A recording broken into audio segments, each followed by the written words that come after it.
ആളിനെ ഞാൻ അറിയൊന്നുമില്ല.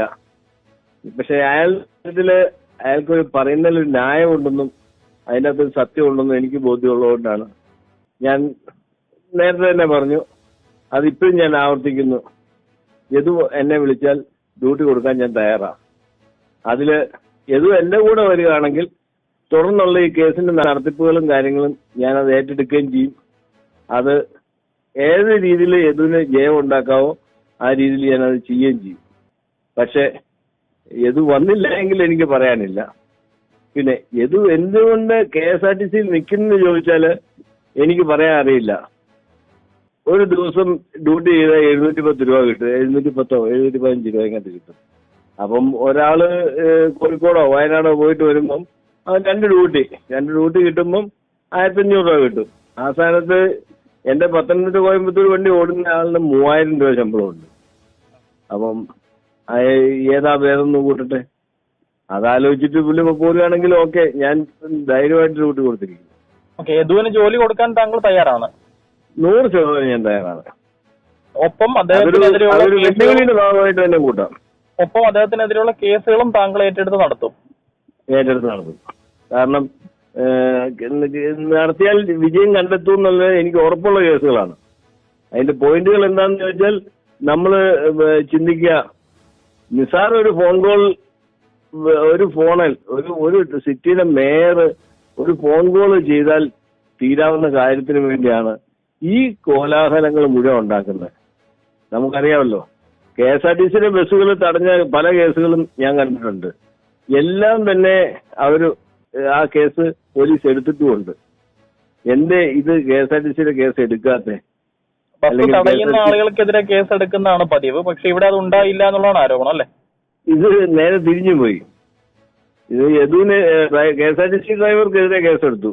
കാരണം അവര് വഹിക്കുന്ന പദവിയുടെ വിലയാണെന്ന് കൂട്ടുക. ഞാൻ ചോദിക്കുന്ന ഇതേ ഉള്ളൂ, അവര് വഹിക്കുന്ന പദവിയുടെ വില എന്തെന്ന് ചിന്തിക്കാൻ അവർക്ക് ബോധമില്ല. പോലീസിനാണ് ബോധം. പോലീസ് അതുകൊണ്ട് KSRTC ഡ്രൈവർക്കെതിരെ കേസെടുത്തു. നേരെ മറിച്ച് ആ വണ്ടി തടഞ്ഞവർക്കെതിരെയല്ലേ കേസെടുക്കേണ്ടത്? ഈ മേയറുടെ ഒക്കെ ഭാഗത്തുനിന്ന് ഒരു പക്വതക്കുറവ് ഉണ്ടായി എന്നുള്ളതാണ് താങ്കൾ പറഞ്ഞു വയ്ക്കുന്നത്. തീർച്ചയായിട്ടും മേയർക്ക്, കാരണം പ്രായത്തിന്റെ പക്വതയൊന്നും അല്ല, ഇതൊരു പ്രായോഗിക ബുദ്ധി, അല്ലെങ്കിൽ ഒരു നിയമത്തിന്റെ കാവൽക്കാരല്ല അവര് നിയമം നടപ്പിലാക്കാൻ വേണ്ടി ഇറങ്ങാന്ന് പറഞ്ഞാൽ എന്താണ് അതിന്റെ അർത്ഥം? അത് ഭീഷണിയിലൂടെ പേടിപ്പിച്ച് കാര്യങ്ങൾ സാധിക്കുന്ന രീതിയിലേക്ക് വരിക എന്ന് പറഞ്ഞാൽ വളരെ മോശമാണ്. കാരണം എനിക്ക് എന്റെ അനുഭവം അറിയാം. ഇപ്പോഴത്തെ അവസ്ഥയിൽ ഒരുമാതിരിപ്പെട്ട എല്ലാ കാര്യങ്ങളിലും നടക്കുന്ന കാര്യം ഇതൊക്കെ തന്നെയാണ്. KSRTCയുടെ ഭാഗത്തുനിന്ന് ഇപ്പം ഞാൻ അവരെ ന്യായീകരിക്കൊന്നുമല്ല, യദു എന്ന് പറഞ്ഞ വ്യക്തിക്കെതിരെ എടുത്തിരിക്കുന്ന ഈ നടപടികളെല്ലാം തെറ്റാണ്. കാരണം അതിന് യദു സ്ട്രോങ് ആയിട്ട് നിന്നാൽ ഇവര് അതിന് ഒത്തിരി വില കൊടുക്കേണ്ടിയും വരും. കാരണം ഇല്ലെങ്കിൽ KSRTC പല കാര്യങ്ങൾക്കും മറുപടി പറയാൻ പറ്റാതെ മിണ്ടാതിരിക്കേണ്ടി വരും. താങ്കൾ ഈ യദുവായിട്ട് സംസാരിക്കാൻ ശ്രമിച്ചിരുന്നോ?